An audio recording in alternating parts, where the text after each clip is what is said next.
दोस्तों, मन का खेल जो समझ गया वो बदल गया।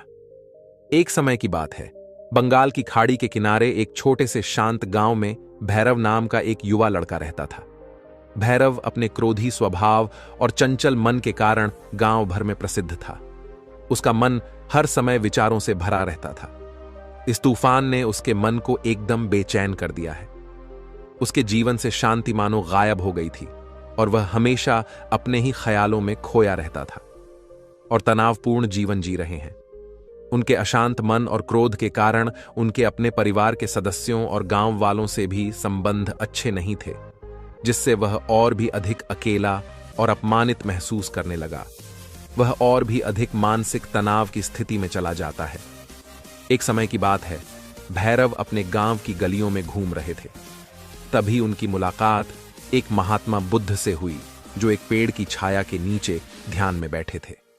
महात्मा बुद्ध के चेहरे से निर्मल शांति की आभा झलक रही थी। इस असीम शांति में भैरव महात्मा बुद्ध की ओर आकर्षित हुए। जब भारत महात्मा बुद्ध के करीब आया तो उसे अपने आसपास एक सकारात्मक ऊर्जा का एहसास हुआ। भैरव को एहसास हुआ कि इस असीम शांति और सकारात्मक ऊर्जा का स्रोत कहीं न कहीं महात्मा बुद्ध के भीतर ही था। इसलिए वह वहीं बैठकर उसकी आंखें खुलने का इंतजार करने लगा। थोड़ी देर बाद जब महात्मा बुद्ध की आंख खुली तो उसने एक युवा लड़के को अपने सामने बैठा पाया, जो बहुत तनावग्रस्त और नकारात्मक भावनाओं से भरा हुआ लग रहा था। भारत में महात्मा बुद्ध की ओर हसरत भरी निगाहों से देखा और बहुत विनम्रता से कहा, गुरु, मेरा मन बहुत अशांत है और मेरे मन के विचार मुझे खाए जा रहे हैं। मुझे एक पल के लिए भी शांति महसूस नहीं होती। क्या आप मुझे सिखा सकते हैं कि मैं अपने अशांत मन को कैसे शांत करूं?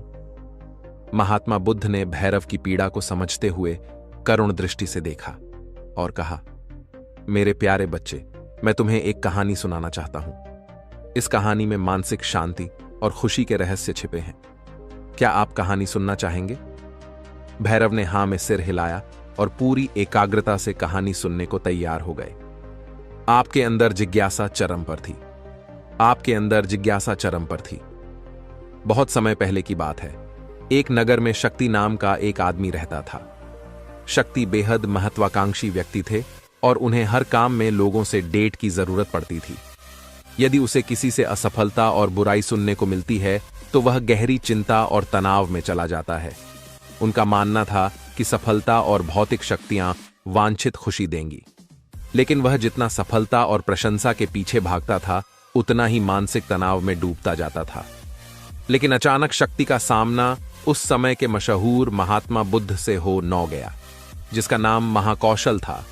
महाकौशल अपने शिष्यों को ध्यान की शिक्षा देते थे और वह स्वयं एक बहुत ही ध्यानमग्न और प्रबुद्ध व्यक्ति थे।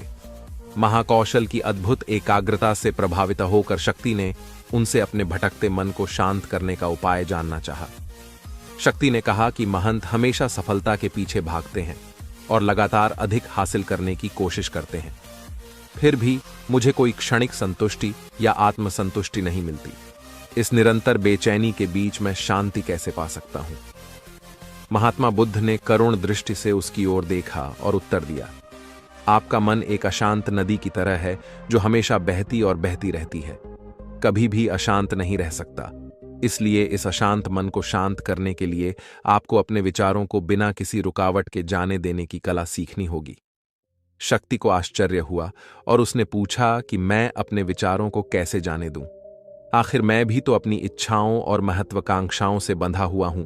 यह सुनकर महात्मा बुद्ध मुस्कुरा दिए और कल्पना करें कि आपके हाथ में पानी का एक गिलास है। अब आप इसे जितनी देर तक पकड़कर रखेंगे यह उतना ही भारी होता जाएगा, और अगर आप इसे काफी देर तक पकड़े रहेंगे तो आपके हाथ में दर्द होने लगेगा। लेकिन अगर आप उस पकड़ को ढीला कर दें और छोड़ दें तो आपका बोझ खत्म हो जाएगा। भैरव ने कथा और उसका संदेश ध्यानपूर्वक सुना। वह समझ न गया कि अपने विचारों और इच्छाओं से चिपके रहने से उसका बोझ बढ़ जाता है और अंदर ही अंदर अशांति पैदा कर देता है। अब भैरव को कथा का अंत सुनने की उत्सुकता से प्रतीक्षा थी। महात्मा बुद्ध ने कहानी जारी रखते हुए कहा कि शक्ति ने महात्मा बुद्ध के शब्दों के बाद विचारों को छोड़ने का अभ्यास करना शुरू कर दिया। वह बिना किसी पूर्व निर्णय के अपने विचारों और भावनाओं को आते और जाते देखता है। अब उसने विचारों को पकड़ना बंद कर दिया था। विचार उठते थे और अपने आप चले जाते थे। धीरे धीरे उसे यह एहसास होने लगा कि उसकी इच्छा और भावना भी सभी दुखों का कारण है। जैसे जैसे शक्ति ध्यान में गहरे उतरते गए, उन्होंने पाया कि वर्तमान में जीना ही आंतरिक शांति का एकमात्र स्रोत है। वह खुद को वर्तमान में स्थापित करके अपने मन की निरंतर बकवास से छुटकारा पा सकता है। धीरे धीरे शक्ति का मन एक शांत झील की तरह हो दो गया, जो बाहरी दुनिया को अपने अंदर प्रतिबिंबित करती है। उन्होंने जीवन की सादगी में संतोष को, जो बाहरी दुनिया को अपने अंदर प्रतिबिंबित करती है, उन्होंने जीवन की सादगी में संतोष को अधिक महत्व दिया और भौतिक संपत्ति के प्रति अपना लगाव छोड़ दिया। जैसे ही सत्ता में ऐसे बदलाव की खबर लोगों के बीच फैली, दूर दूर से लोग मार्गदर्शन लेने आने लगे। लोगों को विचारों को मुक्त करने की कला सिखाना और उन्हें अपने भीतर शांति खोजने के लिए मार्गदर्शन करना, वह लोगों के बीच शांति और ज्ञान का प्रतीक बन गए। शक्ति और साधु की कथा समाप्त कर महाकौशल। महात्मा बुद्ध कुछ देर के लिए चुप हो गए ताकि इस कहानी का अर्थ भैरव के मन में अच्छी तरह बैठ जाए। भारत में महात्मा बुद्ध की ओर देखा तो उनकी आंखों में अब एक नई समझ दिखाई दे रही थी। भैरव ने धीरे से कहा कि मुझे इस कहानी में ज्ञान दिखता है, लेकिन मैं इसे अपने जीवन में कैसे लागू करूं? मैं अपने अशांत मन को कैसे शांत कर सकता हूं? भैरव के इस सवाल पर महात्मा बुद्ध गर्मजोशी से मुस्कुराते हैं और फिर कहा कि अशांत मन को शांत करने का अभ्यास आत्म जागरूकता से शुरू होता है। अपने भीतर उठने वाले विचारों का निरीक्षण करने के लिए प्रतिदिन कुछ समय निकालें। उन भावनाओं पर ध्यान दें जो आपके मन में आती हैं और देखें कि वे कैसे आती हैं, और आकाश में गुजरते बादलों की तरह चले जाओ। भैरव ने आंखें बंद कर लीं और महात्मा बुद्ध के कहे अनुसार अपने विचारों का अवलोकन करने लगे। जैसे ही उसने अपने भीतर उठने वाले विचारों पर ध्यान देना शुरू किया, उसे एहसास हुआ कि इसलिए उसे चिंता और इच्छाओं की एक निरंतर धारा अपने अंदर बहती हुई महसूस हुई। सिर्फ एक एहसास ने ही नहीं, उसे एक अद्भुत शांति का एहसास कराया। उन्हें यह भी एहसास हुआ कि यह सभी विचारों और भावनाओं से अलग है। महात्मा बुद्ध ने आगे कहा कि जैसे शक्ति ने खुद को सभी मोह माया से अलग कर लिया था, अपने मन को अशांतकारी विचारों और भावनाओं से मुक्त करने का अभ्यास विकसित करें। बिना किसी पूर्वाग्रह के विचार को वैसे ही स्वीकार करें जैसे वह आता है, और फिर धीरे धीरे उन्हें जाने दें और अपना ध्यान वर्तमान क्षण पर केंद्रित करें। लेकिन भैरव ने टोकते हुए कहा कि क्या होगा अगर विचार भैरव ने टोकते हुए कहा कि क्या होगा अगर विचार और भावनाएं इतनी मजबूत हों कि वे बनी ही रहें और दिमाग से निकलने से इनकार कर दें। महात्मा बुद्ध ने भैरव की बात पर सहमति जताते हुए सिर हिलाया और कहा, ऐसे कई मौके आएंगे जब आपके मन में सवालों का बवंडर चल रहा होगा। जब आपका दिमाग आपकी बात ही नहीं सुनेगा, तो ऐसे में आपको अपनी सांसों की ताकत पर विश्वास करना होगा। एक बार फिर भिक्षु ने भैरव से कहा, अपनी आंखें बंद करो और अपनी सांसों पर ध्यान केंद्रित करने के लिए अपने पेट को ऊपर उठता हुआ और मथता हुआ महसूस करो। महात्मा बुद्ध ने बताया कि जब भी आपका मन अशांत हो तो तुरंत अपनी सांसों पर लौट आएं।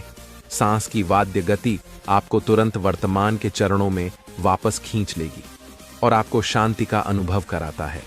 एक महात्मा बुद्ध के निर्देशानुसार आने और जाने वाली सांसों पर ध्यान केंद्रित करने का प्रयास किया। इस छोटे से व्यायाम से उन्हें मानसिक शांति का अनुभव हुआ। उसे याद आया कि उसकी सांसें हमेशा उसके साथ थीं, जो उसे वर्तमान क्षण की याद दिलाती, आराम और शांति लाता है।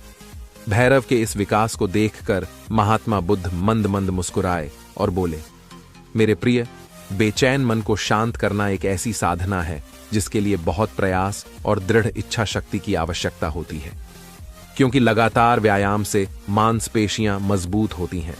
उसी तरह नियमित अभ्यास से मन भी शांत होता है।